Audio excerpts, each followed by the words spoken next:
just wanted to say a few words ahead of this video because these videos come off the back of a huge lot of Eaglemoss Star Trek ships that I picked up recently. And so I've put up all the duplicates on eBay for you to have a look at, and I'll include links around and about the place. So if you've got any sort of interest in getting hold of a few of these to have a look at them for yourself, you can do so for a while at least, because it looks like they're not going to go flying off the shelves. I've tried to price them quite reasonably, so do please go and have a look. And without further ado, I will get on with the main video. Cheers.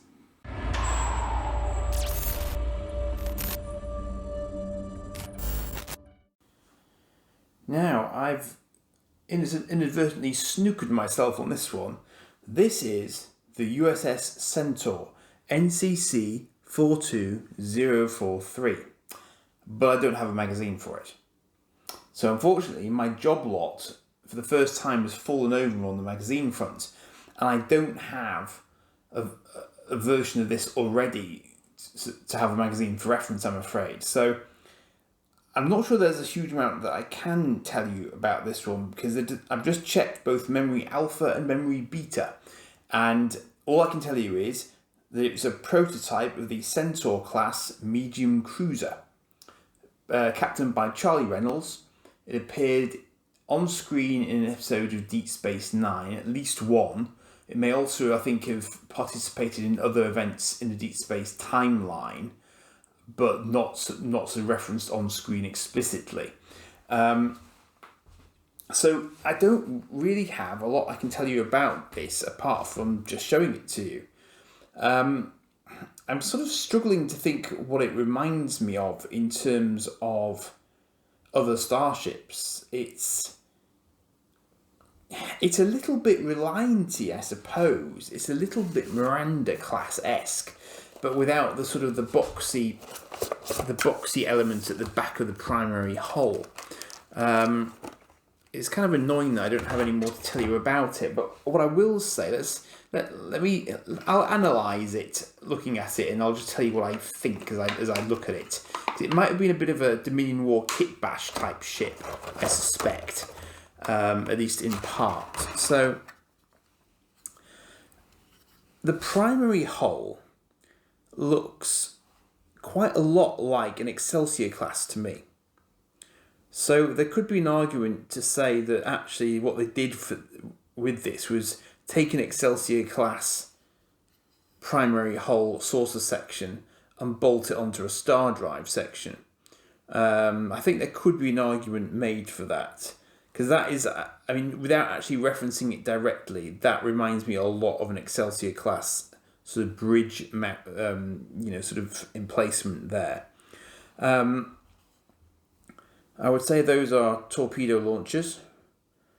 Slightly sort of, again, reminds me of the Miranda's torpedo pod.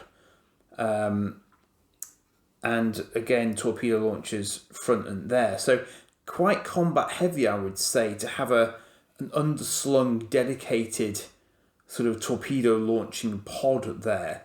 So quite where the warp core is, I wouldn't actually like to say, unless it's supposed to be in here somewhere. Maybe. They might be sort of thermal vents, so maybe engineering is in this section here at the back. But it's clearly not a huge ship, given that it's got no dedicated secondary hull to speak of. Just got quite long pylons. But I would say this must predate the sort of the Norway and the Steam Runner and the Sabre, because it doesn't have that sort of armoured look to its warp nacelles. It looks like it's more of a sort of lighter version of an Excelsior to me. That's what I think. If I were to guess, that's what I would think. I think it's more that sort of era. So though it's sort of 23rd, 24th century, I think that she's like a light version of an Excelsior, probably primarily designed for sort of escort combat kind of duties. But given that I know nothing of her, and as I said, there's very, very little detail about the history of the design of the class, so I really can't tell you a great deal more about her than that. I would imagine if there are phaser arcs on here, I can't actually tell if there are phaser arcs or if it's more sort of phaser emplacements.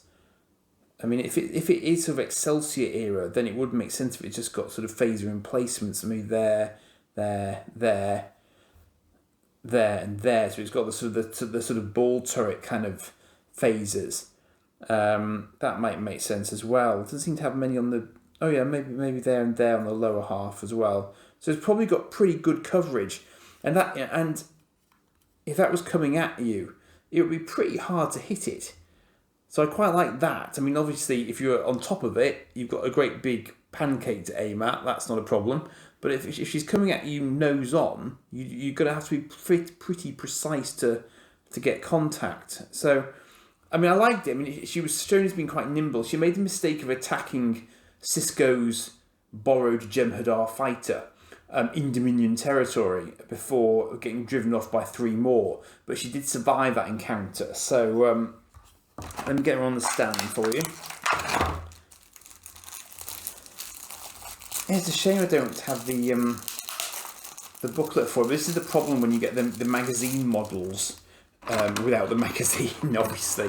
What I mean by that is that this type of model box is different to the retail versions where you've got a mini version of the magazine in with them. So you tend to get those kept together.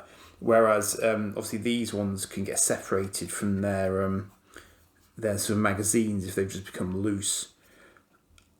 And I even checked upstairs. I mean, but the problem is that all the ones that I have upstairs are sort of from the ones that I bought myself, so I know that I've got those, and so I won't have any random ones. And unfortunately, that was the case with this one. But anyway, it gives you a chance to have a look at the model, if nothing else. And it's a nice little model. It's very, very well detailed, as the sort of the more detailed Federation ships tend to be. And I'm quite glad I got it actually, in a sense, because I would quite like to fill out some of my more sort of generic Federation ship types, and by that I mean the sort of the non-hero ships, because we do see a lot more when we come into Deep Space Nine. We see a lot more variety on screen. So it's quite nice to have an example of one of those along with the Sabres and the Steamrunners of this world. So, yeah. So, I say, apologies for the lack of magazine. Fortunately, for at least one of my remaining ones, I can reuse a magazine that I had for its XL version, which I'm hoping is probably the same magazine, ultimately. And apart from that, I have magazines for the rest, apart from one small Klingon ship.